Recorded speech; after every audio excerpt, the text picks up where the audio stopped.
Well, Dave, we're on familiar territory here. Obviously, you were here on that great day in 1988, and you were saying off camera that you actually used to live a stone's throw away from Wembley. How does it feel to be here? Yeah, literally, I used to live a couple of miles down there, and that was the story that going to work every day at Wimbledon, I used to see the old Twin Towers as it was, not the arch, and drive past it every day coming to work. So, yes, it's always nice to be back here. It was nice to be back here when I was playing.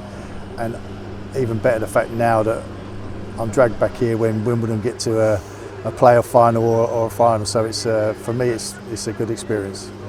Of course, we're here to talk about the playoff final, but it'd be rude not to talk about the 88 Cup final. Obviously, the anniversary of it was only recent. Yeah.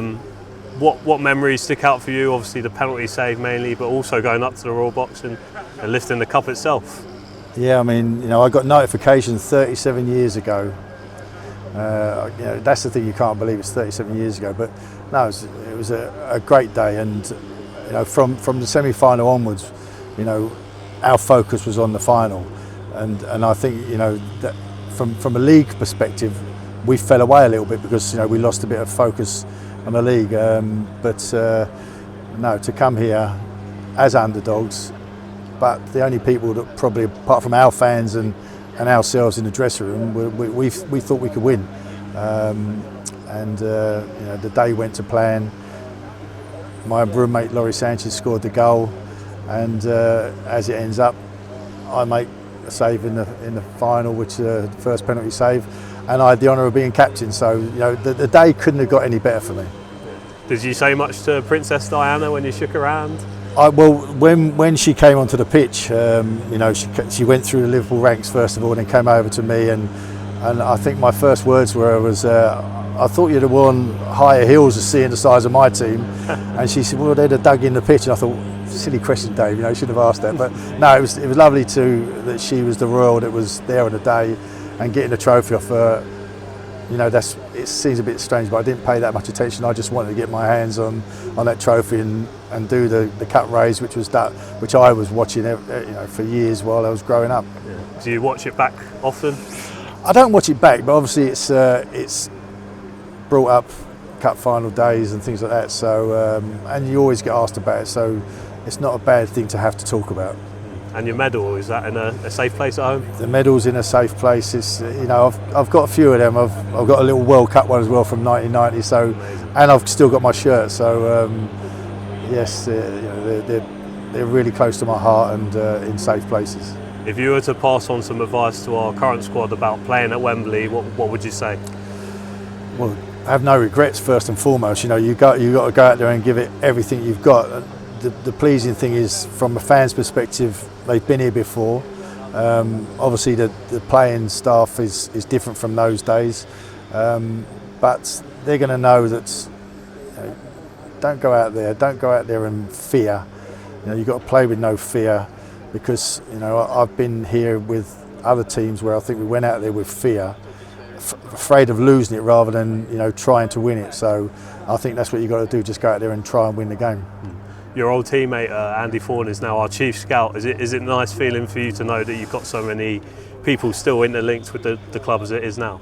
Yeah, I mean, I worked with Thorny at Fulham as well, and he's got knowledge. He's good. I mean, it's strange that a few of the ex-Wimbledon players are on scouting. Man City is Johnny Gannon and Andy Sayer. They've all gone through to that side of football. But yeah, there was Steve Kettridge and Stuart Evans were at the game on Saturday, and I'm sure there'll be a good number of them here on Monday. So we've got our allegiances are obviously with AFC Wimbledon, and it's nice the fact that the old boys, we've got a WhatsApp group which is brilliant, and the old boys will support and follow AFC Wimbledon. And you said before that the Wimbledon fans at the FA Cup final were in the West End. We've got the West End again. Yeah. Also had the West End in 2016 when we got promoted. Yeah. That's got to count for something, right? That's it. And that was the end. I saved the penalty, so it's all boding well. But I say the players got to go out there and do it, and I say play with no fear. And one way or the other, they've got to get that promotion. And what does Wimbledon mean to you still to this day? Well, it was sad my ending at Wimbledon, or the end of Wimbledon, because although it was a massive day winning the FA Cup, I think it was kind of the beginning of the end.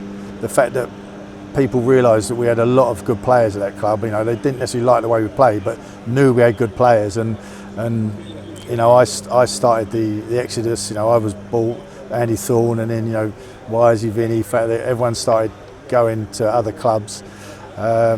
So it was a massive success. But the achievement that AFC Wimbledon have done from, you know, I don't even know what step it was in Step 9. Step 9 in the ladder to get to where, first of all, their promotion into the league was a target that you thought would be a tough one to get to. But the fact that they've stayed there, been up to the first division, and I know they're ambitious and they want to get further up. So, and the stadium is built to be, you know, enlarged. So, and the fact they're at Plough Lane again, you know, that's their home. So it's, you know, all things are going well for the club.